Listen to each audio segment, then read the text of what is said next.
Yeah, you brought graphs, which is great. But maybe, I mean, you've been on the show a couple of times, but maybe also for YouTube, maybe introduce yourself a little bit. What do you do in game and why are you here today? Yeah, for sure. So my name is YP2. I am a CSM 19 member. I run a low sec alliance called Sedition, now going on for about 3-4 years. And my role in the organization is basically to run the alliance and create content, and to basically, as CSM as well, like help CCP get fair and a fair understanding of what's happening in the game and how their changes impact the game. And one way we do that, and one way that you yourself love it and your viewers, is with data. And so I like to take a quantitative approach to looking at how content evolves year over year, to really show them like your changes are working, or if they're not working, maybe understand the problems via numbers. So And YP, we're going into the final stretch of this year's CSM turn. Do you like? What's your feeling? It was your first time, right, on the CSM. What's your summary so far? I think we have this past year. I know it's our own bias too, because we're both on it. I feel like we've moved the needle forward. Like I think key goals that I had coming in this year and what we could actually accomplish. I think we've accomplished a lot. And the data I think shows the same. More ships are being destroyed. Capitals and battleships are cheaper. People are taking those out more, even with objective and non-objective based content. Like people are on a Saturday night wanting to roam with a Hodred with their friends, and like that sort of smaller community is really, really good to see. Even larger fleets today, there was a pretty decent sized nullsec fight with conduit with carriers that were boosting carriers, and they boost capitals around, which is awesome to see. And that's like one of the first time I think that's been really used in a nullsec setting. So like seeing people explore and do these more things, I think on the side of industry, side of markets and PvP and player engagement and community engagement on CCP's behalf has been really, really good. Those would be like the four areas of growth. I think Nice. we really pushed the needle. Yeah, absolutely. And I think depending on which part of space you're from or where you spend your most time, I think your view is going to be slightly slightly different in terms Hmm. of impact. But that's something that you brought in graphs, right? So I'm gonna switch over to uh, this right here. Is this where you want to start? Because you brought a bunch of graphs, Yeah. right? Yeah. Yeah. So every couple months, to give everyone a little background, we call it the set it content check. So our key interns, not our interns, our fellow members, right? They pull these graphs together. We pull data from Zkill. We're not in a business, but our core members, we love data, and so we pull up from Zkill data and Zkill data and Dotland data. So these are open-end ESIs and open-end data that we can access. And so we sort of look through key questions um, that uh, we can go through. And so each slide you'll see goes through different areas of space. It'll have null sec and low sec. Some of them may have high sec. I don't completely remember. Maybe one or two of them will, just to figure out like what's the content that's happening in each of the areas. So the real question is, right? The first question I always like to ask: are people undocking? Right? Are people taking jumps? Are they leaving their space at all, year over year? And if hopefully, Chad, if you can't read it, I think Oz and I can read the bottom to you guys. But this Yeah. looks at I can also zoom monthly in. low sec. Yeah, like monthly low sec jumps. So how people are gating to get content? Like, are people sort of exploring overall? And on your y-axis is how many jumps are people taking totally per month over month. And people are undocking and they're doing things, especially when you look at last year. So if you look at, we do have high sec on here, fantastic. Yeah, So so if you look at, the dotted line is last year and the solid line is this year, so 2025. mhm. And the blue line up top here is high sec. You've got the little yellow line here that is null sec, and then you've got the red line that is low sec. Yeah. So realistically, there really isn't that much change that's happening between null and low sec. I mean, low sec's like basically verbatim, right? Like people are undocking the same amount, they're doing the same jump, which means like people are engaging in the game at least. They're not just sitting in stations doing nothing, unless they want to have a spin contest. Um, but it's just like a very broad barometer of what are people doing? Like, are people Hmm. actually engaging in the ecosystem? What I don't really understand, and this is something SCCP may have to look into, and other people in the chat may know, is that the jumps in high sec regions have been it goes down pretty high during this time. So the amount of jumps people are taking overall in high sec, which is like the highest, it makes sense.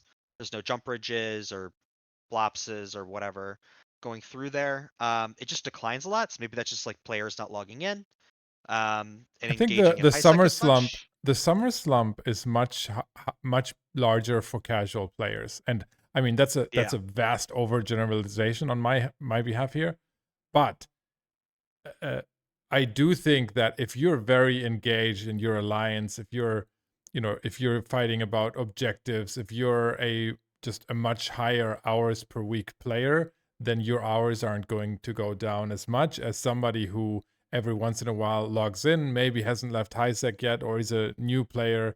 Uh, for them, the summer slump is going to be much quicker because they're not going to log in on vacation. They're not. They're going to be with their kids, whatever it is that they're doing. Exactly. And I also think that like high sec also has I think the most amount of players in the game, right? Yeah. Like I think low sec is like 7%, null is about like 30%, and high sec is like I think it's almost above 50%. And so it's a pretty big slump. And if you're a casual player, you want to go outside and spend time with your kids. You don't want to, Yeah. you know, you don't want to play on a video game or do something. But yeah, it's just like a very gross level. What is the ecosystem engagement? So if you go down, now we go into kills by space. Yeah. Um, That's more these are interesting. total. So what's I think the most interesting component is that again you have high sec, low sec, and null sec.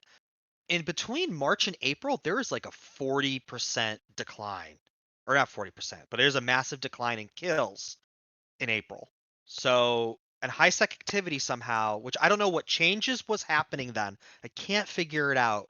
But maybe anti-ganking changes, maybe something that happened. But like the amount of kills that was happening in low sec, which is predominantly ganking, has gone down There was a substantially. I don't massive know if patch CCP. in March. There was a massive patch in March. I would have to go back to see what exactly the impact was, but the the walking back of the what was that big damage nerf that we had, or damage buff that was then Surgical reversed. strike. Surgical strike, but that was in June, wasn't it? Or was that Yeah, in so this March? is a little bit before it. Yeah, Yeah. so like what I know this was probably the Revenant major update. Yeah. Um March and 18th in was a patch, yeah. yeah. And yeah, if you look at it, it's like in the middle of March, sort of that's we're seeing it. But like it's I don't know, like since the Revenant major update, like the ecosystem has changed and that there's a substantially less like fighting. I don't know, it's also like war stuff and null. Maybe that changed things. There's a lot of stuff that happens in March. There's a big conflict between hordes and goons. You have the Revenant expansion update. You have some low sec stuff that's going on. It could just be like a combination of factors, but to me, like that's the most eye-opening thing from here. But otherwise, the the sum of low sec kills is virtually the same, which is good to see. And then the sum of null sec kills a little bit lower, but I think that's also just summer slump. And we should see it by the fourth quarter of the end of the year. Everything's going to peak back up, hopefully. So nothing too crazy. So that shows year over year at least. It's relatively consistent. Um, so yeah, I Yep. think that's good news. That's not bad. And I think when we get to slide 3 or 4, that's where you can parse the data a little bit better. So this is how many jumps it takes for a person to get a kill. Um, this I think makes sense based off ecosystem. So based on players, like how many jumps are people having to take based on the area space to get fighting. Low sec is smaller, so you have more condensed fighting, so that makes sense. While high sec is very big, it's the most biggest area of the space. But there are people are more geographically, I think, in high sec more condensed to certain areas. So people that are living in those areas are more tight in high sec, and so people are getting ganked more often there. So like that's why it's lower than low sec, I think. What we were talking about with our data crew. And then in nullsec, right, with the centralization of nullsec, you're seeing it take so many more jumps on average to actually where people are getting kills when they undock. So where they're basically the way we calculated this is, the number of kills that are in space or that happens in space. It's not a perfect marker because I don't have access to the CCP data. Um, what's the total systems within nullsec divided by the total number of kills over that month? Sort of gives us a barometer of how much fighting's happening on each of those systems. It's not perfect. Obviously, it's very skewed data because systems like MJ-Tech or 4Tech H will have more fighting. But it's the best way we can look at it from the EVE player side. I think it, Um, it makes sense. You have a lot more safe jumps in nullsec because yeah, it's a lot of jumps within your own territory, whereas in lowsec you have a lot less of that, and highsec is the more or death zone. less it's never a say it any jump could be dangerous or not, and people Yeah, aren't prepared. You're right. So I mean, it makes sense to me. I mean, because also people are more active in nullsec in terms of consistent logins, and they have their routines, and they have their safe routines, and it makes sense. yeah. So I think if I'm CCP, I'm reading this like this makes sense, right, from the topology of the map. So, what about we look into specific ships? This is where it gets really exciting for PvPers. So this is just low sec and null sec, and this is year over year of cumulative battleship kills. So how many battleships are basically dying? Um, and so like what's getting destroyed for everyone in even low sec? And this year over year, there's a big growth. That's fantastic.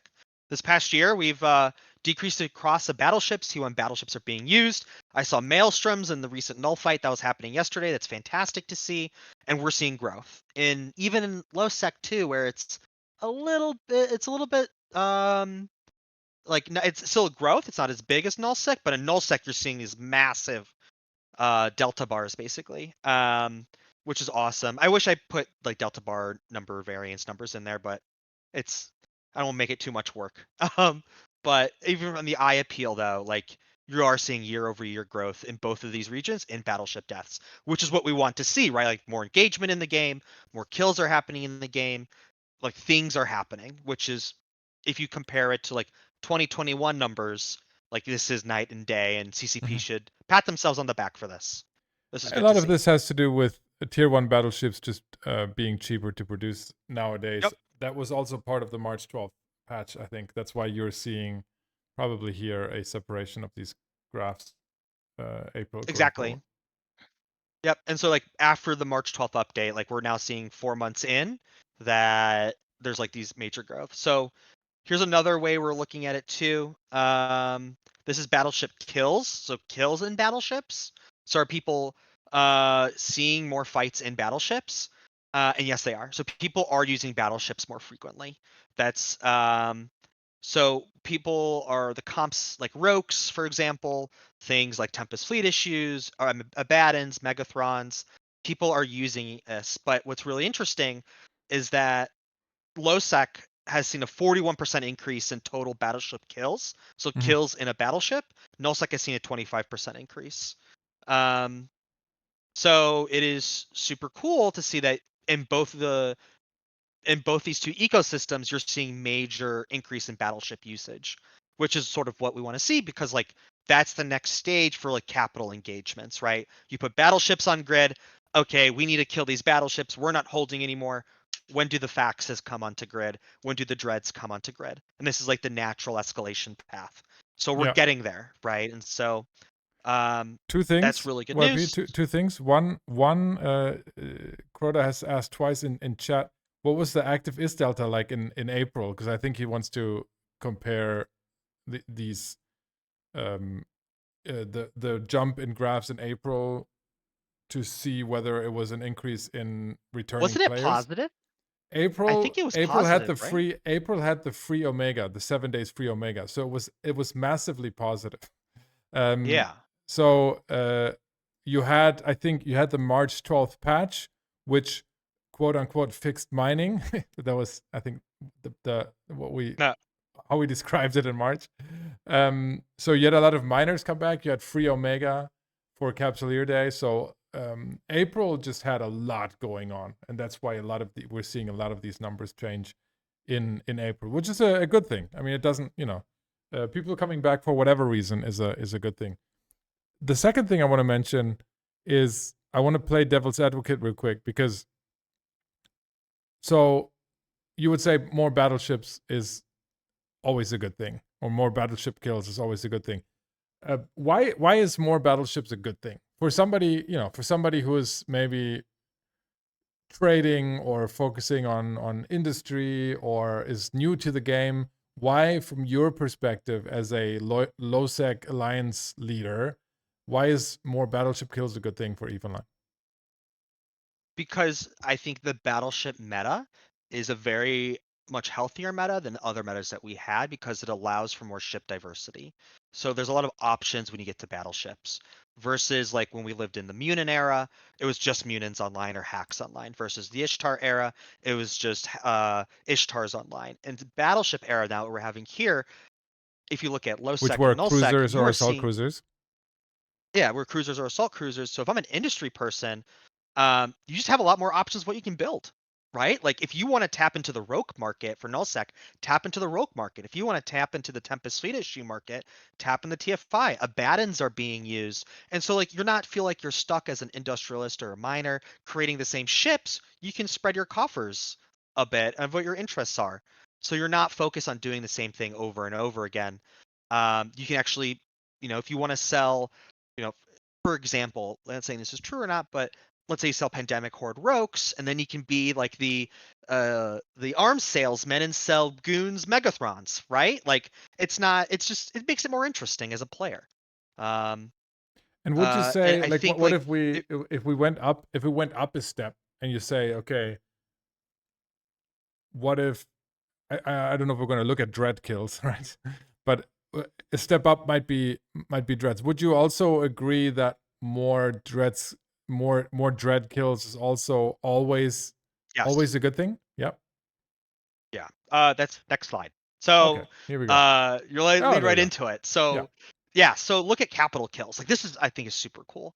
So we have in other areas of space because wormholes we must include them. They're not neglected here. But we have wormholes now. We have low sec and null sec. And what you're seeing is a year-over-year growth. So again, the dotted lines are last year's capital kills. Hmm. And then the solid lines are current year. So compared to other areas of space, there's a little bit of a decrease. But if you look at low sec and null sec, there's a year-over-year increase in 2025, especially in low sec, with the introduction of the so-called waifu wars, and then the introduction of the Pravi war, and then the other conflicts in low sec. You are seeing insane growth of dread fighting or capital kills in null and in low sec, and then null sec with the War of the Ruses, you're also seeing an increase, and it all starts from March. So it was like March patch was like the ignition, the lighting with the increasing access to get, or also June with increasing access to building capitals become easier. I Hmm. made a funny little infographic which basically says like dread prices have decreased of from building I them have now it. is $1 billion is cheaper. This one. Um, yeah, I to explain the joke, and people who reads the Wall Street Journal during COVID inflation times, they'll post like bread, and they'll post like the bread or like milk or eggs for the product, and then the price trend, and then their prices since last year as a percentile. So I copied that and just did it for the game instead. Hmm. I don't know if anyone reads the Wall Street Journal. I thought this was hilarious, but it may just be super nerdy humor. Um, It's pretty but niche. basically, look at the if you look at the product, right, dreads prices they're going down, and the changes dreads are down $1 billion, which is fantastic. That's also does not incorporate the insurance changes that we got. So if you insure your dreadnought, really you're paying like 2.5 bill a dread then. for a T1 dreadnought. Within faxes, it's still too expensive. So the pyrite costs make a big component of faxes, but if we can decrease that price, that then hopefully becomes like 4 to 4.5 bill with insurance. Then that is then another like 600 mil saved per cap, and that's like reasonable. And now that's what you're seeing is as these prices go down, more and more people are using them, which is fantastic. And that's slide 8, I think, in the big one, in the big document. Oh, Yeah. yes. If you go one more, yeah. So that's actually I think it's one more. Yeah, it's this one. This one. Sorry. So if you look at this one, or if you scroll up one, I'm sorry. Mm-hmm. Yeah. Where's a slight delayed 8, yeah, between? slide 8. So Yeah. yeah, so if this is like year to date, so this is total percentage of capital kills. And so we see this happening in low sec and null sec, but this is like percentiles. And then in the peak of the wars in low sec, it's just a crazy stat, which is 61% of all capital kills in the game happen in low sec in the month of June. 7% of the game, right? And Mm-hmm. that just shows you the potential. Like when we have major conflict over objectives, you just see massive growth and of these capital level conflicts that are happening. And And I why are think they now especially in more June, happening? Why are they happening more in low sec versus null sec? What has changed in your point of view? so I think there has been a big war in low sec between all the low sec groups that basically instigated big capital fighting compared to null and low sec. I think that's a whole different topic, which is really complicated, but I think in summary is its risk profiles. And null sec people, the FCs tend to say that it is more risky to field capitals, while in low sec is not as risky, which is up for debate. And I think that in now what you're seeing, which is a big problem in my view, is that you see a lot of null sec blocks deploy to low sec for content because it's easier to fight in low sec than to risk fighting their neighbor, which is like, why are you then in null sec if you want to fight in low sec type of thing? It's like, what's the point? And so, because there's like no null sec based objectives in low sec other than moons, and that's where a lot of the fighting now is happening is over metanoxes. So a lot of low sec groups will fight null sec groups over metanoxes. Just Friday was what, yesterday? Yeah, yesterday Yeah. there was a 500 bill fight over some low sec moons versus fraternity, and it's like these natural conflict drivers that they're not getting fights on their border regions in null anymore. It's just not that healthy. Um, and so they're coming into low sec to get fights. And this summer you saw both the initiative and fraternity deploying to low sec to get fights. Um, that's the Yeah. 30 So it second. may be null sec entities, but they're fighting in low sec. Yeah, Yeah. correct. Uh, and so if you go to the last slide, um, let's Dread see. kills. Yeah, dread kills. So again, stuff we want to see year over year low sec over the summer increase, year over year null sec increase. This is fantastic. The major ticker point is for dread fighting and null. Null with his more people and more populated only has 76% of all the kills and capitals that low sec does. So even though they have more people in those areas, low sec is where all the capital fighting is happening, Mm-hmm. generally speaking. Um, but I don't think that's good. I think they should be capital fighting in both ecosystems. Um, and more dreads destroyed means builders are happy, market people are happy. Um, and as of July, I think 92% of all capital kills that low sec has. Yeah, so pretty much it is a disparity that's building, and like we don't want to see that disparity. I think we want to see both grow parallel with each other. Um, I mean, they're depending on both your higher than opinion, right? Of last like year. So, and it's still and growth. also it depends so much on where the conflicts are Correct. being fought out, right? So I think it's if people are joining fights, and if the people joining the fights are from diverse backgrounds and space, then I think it's all good. Even it's definitely just better than than nothing being destroyed. And specifically dreadnoughts, Exactly. I think these past 6 months, specifically dreadnoughts have been targeted by CCP also as an initiative or as a uh, push from the CSM to just make them cheaper, right? And I think CCP has delivered on that. Potentially not as much as we had pushed them, but they have um, definitely gotten prices down, especially if you consider that we had the March patch and we had several patches following that addressed various Battleship and Dread uh, components or blueprints, and now we have two Hmm. additional things. One, we have the whole exploration patch driving, or not patch, but exploration um, uh, sites that were introduced from the last patch in June, or the last expansion, I guess it's called, that increased the number of exploration sites exponentially, dropping salvage prices down by a lot, which also makes rigs cheaper, and especially capital rigs are something that is not to be forgotten when you're talking about the prices of Hmm. outfitting these ships, right? I mean, that's got to be a factor, right? It's a huge factor, and not just that, like the Morphite changes too. I'd Yeah. be really curious to see if, sure, the MPI has like dropped a little bit, but like is it enough? Because I feel like cap guns are still relatively the same price, like 300 mil ish a gun, even though Morphite has gone down. I think you build it yourself, it's a little bit cheaper, but I do think like there's some areas that maybe not directly affecting capital costs, but like whether it's the fitting of T2 plates. I think capital rigs, especially T2 rigs, becoming now so cheap, they've lost a lot of price because of um the exploration updates and sites in nullsec.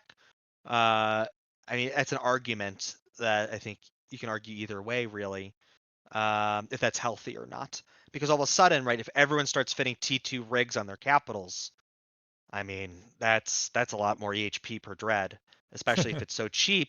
Is it like a superpower weapon all of a sudden that you gain another 750k EHP, you spend 200 mil more? I don't know. I mean, the I other definitely the had other that factor conversation. the other factor that we've seen from exploration recently is that these capital components that were a big bottleneck before are now being dropped more in ghost sites, and ghost sites overall are easier to run, and so the price has dropped by, some of them 50, 60, 70% for some of these components that so that's going to have an additional positive or negative effect on dread pricing depending on your point of view. So it's going to drop the price of dreads even more, and other capitals. Yep. um, so, you mentioned Morphite. I don't think, Morphite has been targeted. CCP has said that they overdid it with the Morphite correction that they did. So I think their CCP's mind right now is more on tightening the grip more on Morphite. So Morphite's definitely not going to drop more, um, if you're reading the patch notes, but the market hasn't Hmm. responded in that way. So, just like we haven't seen Pyrite drop, we also haven't seen Morphite rise. So as long as things go on as they are now, I think the Pyrite price has proven to be very, very rigorous, even though CCP is trying their best to bring it down. But we're still at 30. Yeah. This week we saw 60% of Morphite being bought up in the market. So there's high demand for pyrite. There's high demand for pyrite, and the prices aren't dropping. Yeah, I feel like what they have to do is, add it to like either Crokite, or which I think it's in Crokite already, Crokite and Nesis. Just like increase the amount of pyrite within all the rocks or something. I don't know. Like it really hurts the small guys, especially the small industry people, right? Like pyrite is so expensive and it's such a bottleneck now. Like it's very hard. And I was reading that people try to buy them off contracts so they can sort of skip through taxes. And so if you're like a newer industrialist, it's like really difficult to really start up, and there's lots of things fighting against you if you're not like institutionalized industry guy. So I feel for them. Then I think hopefully they can fix it. I think you're right. I think they're definitely looking at it. As with the changes with the belts, adding a belt in like high sec and low sec. Um, but I don't think maybe they need to be more aggressive.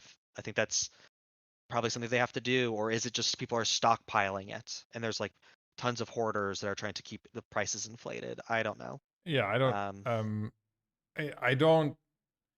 I think that is possible here and there, but overall, that's not the reason that's not the case. for it. Okay. No, I mean, uh, you know, it should be. I've in the last few weeks I've gotten a lot of comments in the direction of, oh, why do you keep telling CCP to mess with minerals in the market, right? Because a lot of people argue just let the market correct itself. And what I always think and say in those situations is that is something that you can do if the market onset, if you're starting in a perfect position. So if we got here because something shifted in the player base that can be shifted back, or behavior that can be shifted back, then fine. But you have to realize that the EVE Online economy changes drastically all the time, because we have major patches and expansions that introduce new materials, that introduce new ships.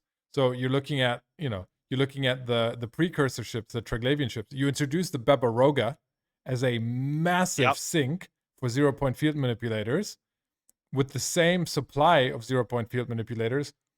Of course it's going to spike. Like, if it's a good ship and it eats a lot of ZPFMs, then of course that. So in that situation, you can say, oh, just let the market correct itself, because uh, in that situation, it might take 2 or 3 years for the market to come back down, or you will just keep certain players from being able to fly the ships that they want to fly overall. And I totally agree that there are different philosophies about going about it. So you know, you can intervene a little bit too much or too little, but not intervening at all is almost impossible in a situation where you have a virtual economy, and you yourself as CCP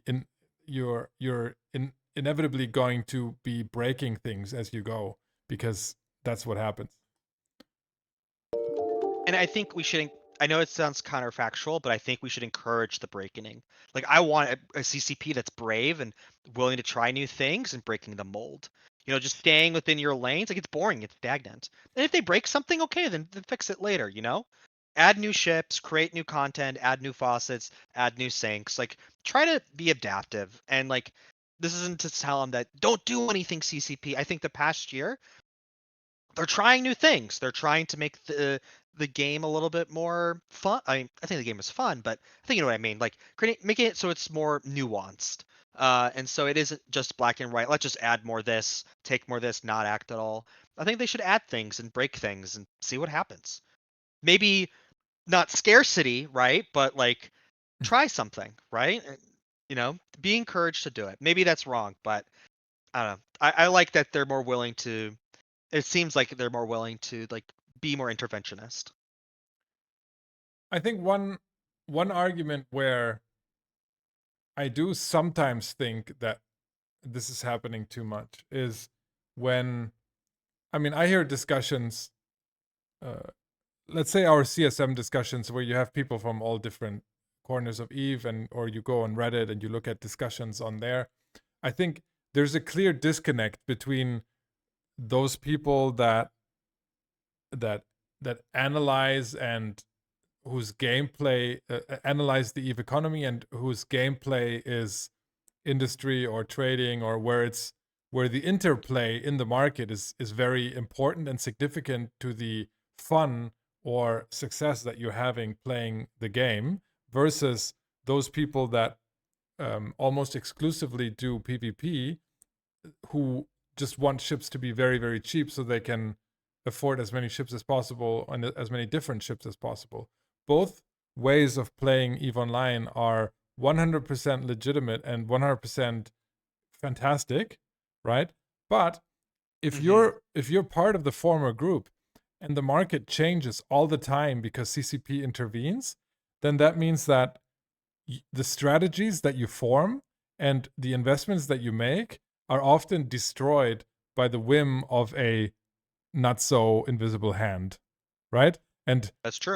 if you're in PvP or into PvP and all you quote unquote care about is which ships you fly, the equivalent would be that you make, you choose your doctrine, you make it, and then CCP changes the composition, and all the investment that you make is now made over the last weeks developing it is now moot, which also happens. But that's the feeling that I think a lot of market oriented players have, where they say, oh, just give it a few more weeks or month to actually play it out so that you can have the fun and, I don't know, invest in something because you know a direction where, or you think you know the direction where things are going, or that you have, that you can benefit from analyzing a situation and identifying certain bottlenecks. Because if you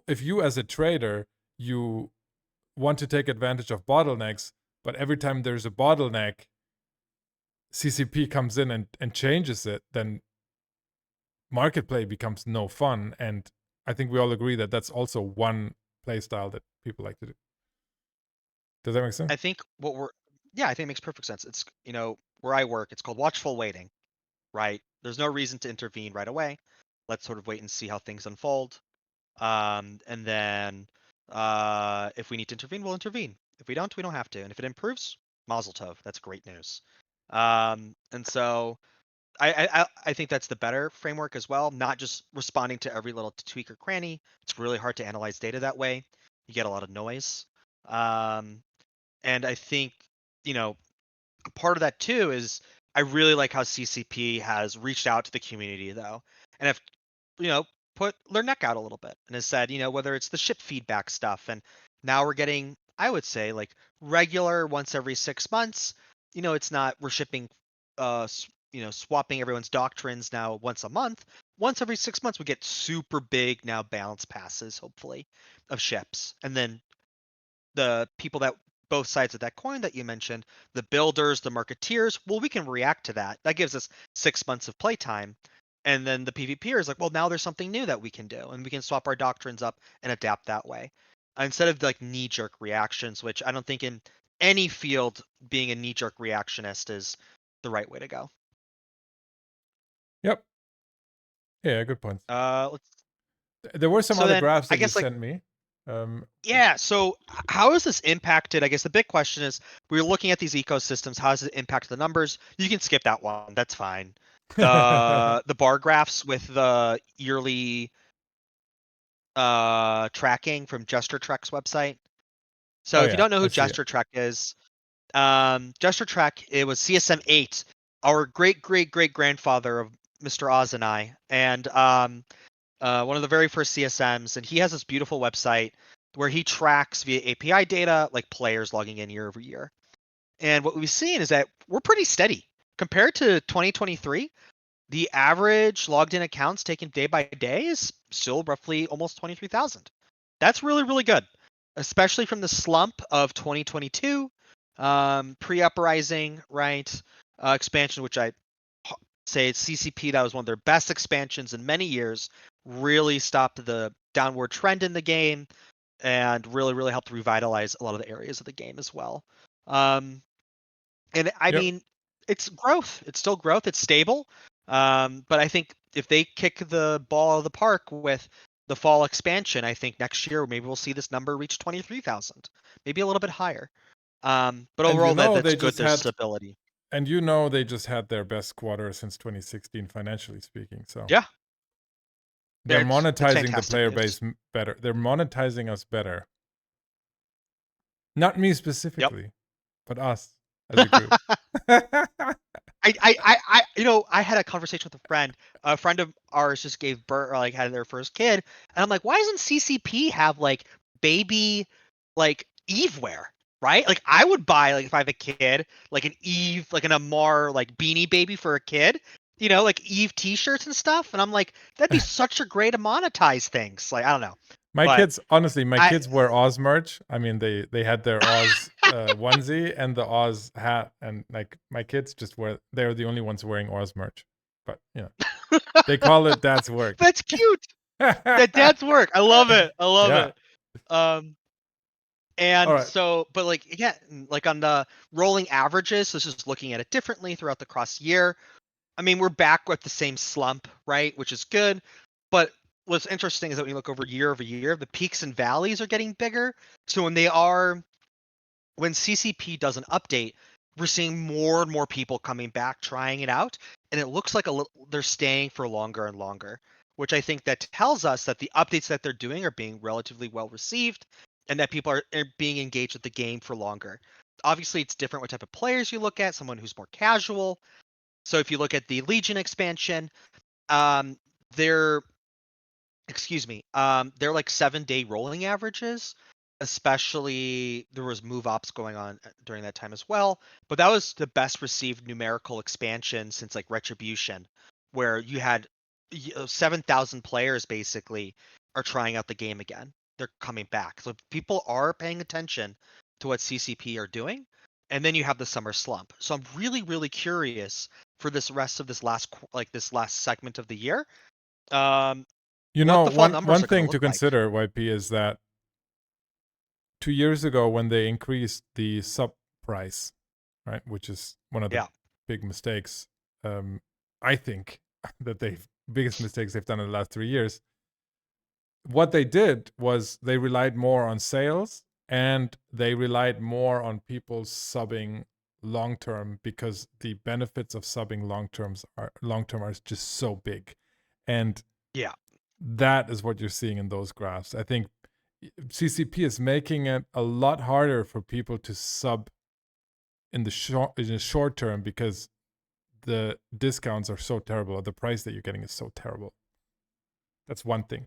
Not I also wonder too with this is like more real life stuff, but like with currencies and inflation.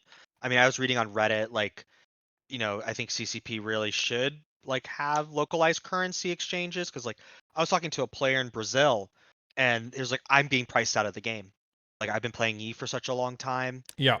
I think maybe you think that's a factor too, but I think that would bring more players back or new players to try the game, not just Euro, US, North American type of players. I mean, there's a lot of people that just cannot afford the game right now. Oh, And definitely. I mean, I think the Brazil issue creeps up all the time. People write to me all the time saying from Brazil, I can't afford to play this game. It's too expensive. But now I think there's a didn't CCP announce something about Brazil? I don't know. I think there was yeah, something, but like a local currency something. I don't know. But I think that's it. But also, I mean, the Russia has a huge player. They had a huge player base. They true. still do, and obviously, that whole conflict is having a huge impact on not only affordability but accessibility overall. And so, this game was very, very popular in Russia, and that's very, very much difficult now for them to access the game. And if you look at 2021 when the sanctions kicked in, the 2021 graph you're looking at, and from May to June, that slump I think is Russian players because that's when Mm, all the conflict started really kicking off and all the yeah, sanctions started hitting. I'm pretty sure that's where it matches up. yeah, And I think like that's the impact, right? Like that's thousands of players potentially, we daily players that are logging in. Um, it's really, really sad, but I mean, it is what it is, and you can't just yeah. rely on one group, right? But I feel No. for those guys. Let me address a few things in chat here. Crota said the one key learning point over the years is that it is very hard to predict the player base response to game interventions. In some ways, I often think that interventions on the economy by CCP generally make a new problem crop up elsewhere, and that's That's exactly right. Yep. So. I used to think, right? I used to think, God, like, what are CCP doing? In some shape or form, like at least a couple of times a year. Like, why are they doing this? Why are they doing that? Then I joined the CSM, and I gained a lot more appreciation of how multi-layered and multifaceted these challenges are that you're facing as a game developer of EVE Online, because it is indeed very, very difficult to predict how players will respond, because you don't only have one type of player. You might be doing something that works really well in low sec, but then it doesn't work in null sec. We see that the fluctuations between high sec, low sec, and null sec are pretty massive over the last years, because a lot of it depends on how successful new content implementations are in each of these types of space. So I totally agree that yes, it seems like whenever they change something, it creates a new problem. And uh, but on the other hand, like, I don't know, like, I at least for me, I can say that I would be getting it wrong 50% of the time anyway, because I spend a lot of time on analyzing this data. I spend a lot of time analyzing these markets. And even for me, predicting the impact of a patch is very, very, very difficult, unless it's like a very obvious thing, like, oh, we're gonna double the loot in exploration to ghost sites. Right? So I think it's very, very difficult. I mean, do you agree, YP, or do you also sit there and see them and be like, no, don't make this change? I I think after talking to CCP Rattati as much as I did, and my perception and the public perception of him, I think that man is a saint. Like the amount of difficulty of problems he has to solve, or Okami, or any other CPP developers, I am not envious of their position. I'll just say that. I think it's very, very difficult problems they have to solve, and they're super complicated because it's like you're damned if you're not, you're damned if you do, or it's like there's like so many. Eve is so long in history wise, that there's so many artifacts, is the way I think of it, that if you change one thing, it could be a domino effect for a bunch of other things, and you don't know unless you try to break something. Um, so I think they deserve patience. I think they deserve to try to break things, try new things out. And this past 2 years, it's been pretty good and stable, and it's been for the better, I would say. And yeah, like I entirely agree with you. Like I think being on the CSM, it's really given me a very deep appreciation of really how much thought and work goes into all this. Like it's not my field, what my job is at all. It's totally like it's just they have to solve hard problems with the data that they have, and at the end of the day, somebody has to click a button and make a decision, and that decision is sometimes wrong. Yeah, yeah, absolutely. Um, a lot of times CCP asks for CSM input. I mean, every week they ask for CSM input on something, and oftentimes you sit there and you say, okay, looking at this problem from this way, looking at it from that way, where do I think it's going to go? And the answer almost always is, you know, I think this might break this, and I think it might break that, but you're still wrong 50% of the time. At least that's the feeling that I have. I don't know if the other CSM Yeah. would agree or not. Sentenced asked I a couple of questions. Oh, go ahead, YP. No, I totally agree with you. I feel the exact same way. Sentence asked, nobody, he doesn't know that I'm selling merch. I don't anymore. I used to. I used to. My kids aren't the only ones wearing it, but maybe we have maybe like 20 hats out there. Sentence also says, wasn't Swift disconnected, so they had to pay more? Yeah, so Russia was disconnected from Swift, so it just became very difficult for them to pay. Hmm. So it's not just a VPN issue; it's also a currency and payment issue. But yeah, for sure. I mean, a very passionate player base of Eve Online, and I mean, you still see a lot of Russians playing, right? So I actually don't know how they're doing it today, but they're definitely still playing. It didn't stop them from playing. They use Yeah, I think Plex. Hmm. I think they use Plex, right? Like they have to get Plex somehow, and probably there's like Russian places that maybe accept rubles or something. I don't know. That's outside my Russians expertise. have ways. I think they have ways. That's what General Halbund is saying. They Call have ways, friends but from Berlin to pay. That's funny. possibly. All right. Cool. Anything else, YP, you want to talk about? No, I think it summarizes the past like 9 months really. Like it's been a Nice. good year so far. I think we've seen good growth, and I'm curious to see what the fall expansion and major update hits, and hopefully we see the summer slump end and more return for more players. It'd be fantastic. Yeah. And are you excited for the AT? Are you an AT person? I assume so. Yes. Yeah, so my team plays tomorrow at I think 1700 Eve time.